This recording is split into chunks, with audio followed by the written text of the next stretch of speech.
Yo, welcome back. So I went on to here we are, TCG Player website, and I pulled up all of the pull rate data for all of the sets that we have in the Scarlet and Violet era so far. This is everything from SV base set all the way to Twilight Masquerade. And I went through each of these individual websites and I popped in all of that pull rate data into one place where it's all organized and compared against itself. Now, I got to say, I love the people over at TCG Player. They've done an amazing job getting this data for us and sharing it with us. But I wanted to see it all in one place where I could compare sets together. And as a collector, this is interesting for me because it gives me a better idea of which sets are going to be easier to complete by opening up packs versus which sets I might want to just save my money and buy the singles instead. For investors as well, this is going to be interesting because higher pull rates typically mean the set might have harder hits and a bigger chase and a more desirable sealed product to keep in the long term. So I did this for every single one of these sets. And also, as part of this, I'll mention that you can't really understand pull rates without understanding how many cards of each type from the double rares, right? EXs, illustration rares, ultra rares, special illustration rares, hyper rares, and even these extra unique cards like the foil cards in Pokemon 151, the shiny and double shiny rares in Paldean Fates, and the A-Specs that have been coming out since Temporal Forces. So I went into the Justin Basil website and I looked at every single set individually. This one, for example, is the most recent set, Twilight Masquerade. And I went through and I counted all of the EX cards, right? So this one here, we've got the Wellspring Mask Ogerpon, and I just added them up. In addition, I did this for the illustration rares, which are at the bottom. Illustration rares, I think, by the way, are my favorite type of, my favorite hit type of all of the types so far. I think they've done a really amazing job in the artwork and the variety. In this set, we've got the A-Specs, so I counted those up as well. We've got our Ultra Rares here, which include also the trainer cards. We've also got our Special Illustration Rares with our Special Illustration Trainers. And man, the trainers in this set are really, really strong. Just got to say, a little off topic. And then we've also got our Gold and Jade cards, the Jade ones being from the Paldean Fates set. So I've taken all of this information again, I've put it into a Google Sheet, and just so you know, I am going to make this Google Sheet available for download for free. All you have to do is hop on over to my Buy Me a Coffee site, click on the Shop button. Don't worry, everything's free. It's just Shop because that's the name of it. And here you can click on the Pull Rate Analysis tab for the TCG Player Pull Rate Analysis, Scarlet and Violet era. Give it a click and come on down, and I have it in edit mode because it's my site, right? It's my page. But you'll be able to download that for free. You're welcome to leave a donation if you like, but by no means is that necessary or expected. So let's actually look at the numbers, right, that we've got. And this one is just the actual number, the physical number of the different card types in each of the different sets from SV1 to SV6.5. Actually, SV6. We don't have Shrine of Fable out yet, but I've got a placeholder here because it's coming out not too long from now. And I've also put in some conditional formatting going from left to right, comparing the card type, right, illustration rare, against itself across the different sets. And a couple of things pop out, which is interesting.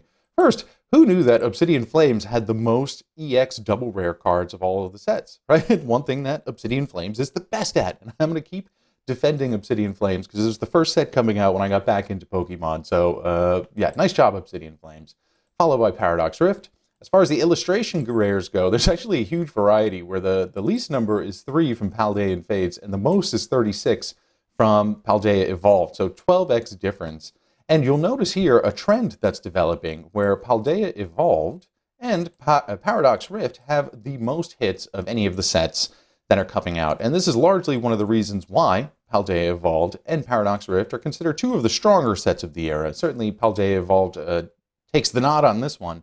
But they definitely have the most hits, and this is confirmed in the total hits at the bottom, where Paradox Rift actually has more hits than Paldea Evolved, but they're very similar, right? A couple of other outliers. We've got Paldean Fates only has 31. What about those shiny rares? Well, I've separated out all of the unique cards, right? The foil energies from 151, the shinies from Paldean Fates, and the A-Specs separately, just because they're a little unique to each one of the sets.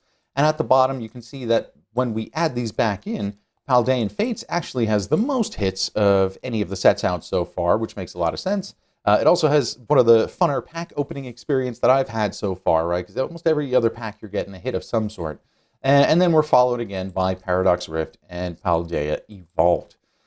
Obsidian Flames, unfortunately, has the least amount of hits in total and probably explains one of the reasons why it is considered one of the weaker sets, although I still like the artwork in it a lot. Now, if we go over to the pull rates, I've actually separated each section into two different categories. We've got the normal, any type of pull rate for the specific card, plus the specific. And the difference being, if you don't care which, for example, let's use the illustration rares from Paldea Evolved. If you don't care which illustration rare we're talking about, you'll get one in about 1 in every 13 packs. But if you want one specific illustration rare, like the Magikarp, for example, that's going to take about 1 in 468 packs, which is pretty significant.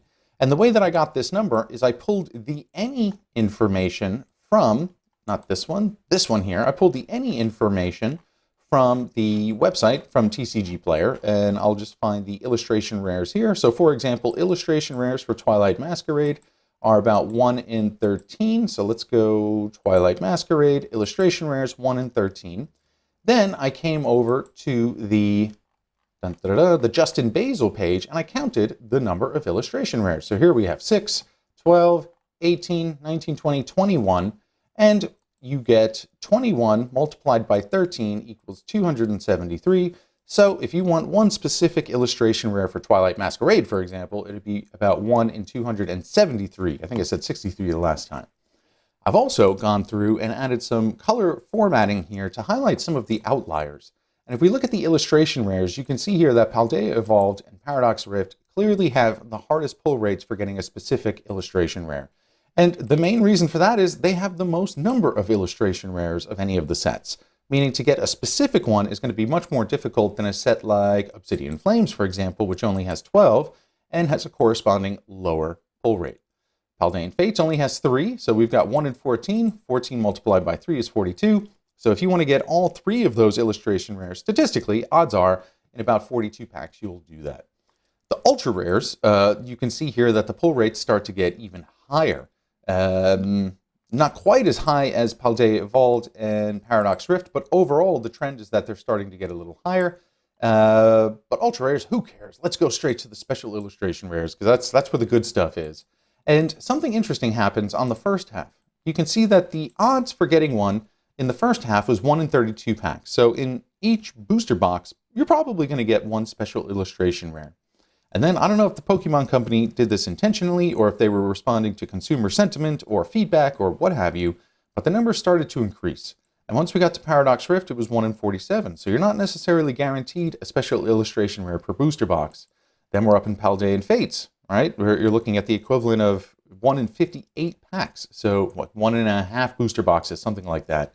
And then for Temporal Forces and Twilight Masquerade, it's 1 in 86. So you have to open up at least 3 booster boxes to quote-unquote guarantee an SIR hit. All right, that's a lot. That's a huge difference from the first half of the era, at least the first half of the era so far. And when you combine this with the number of cards, right, the number of special illustration rares, we can see that the pull rates become huge, right? For Twilight Masquerade, for example, if you want to get one specific special illustration rare, and I'll pull up, yeah, let's say I really want to get this Lana's 8, right? Super beautiful card. I have to have it in my collection. If you're thinking about opening up packs, well, it's going to take about 1 in 946. So 1 in 1,000 almost are your odds. As opposed to a set like Obsidian Flames, where if you really wanted that Charizard or the Pidgeot, right, part of the Pidgeot line, it'd only be about 1 in 192, right? Better odds here.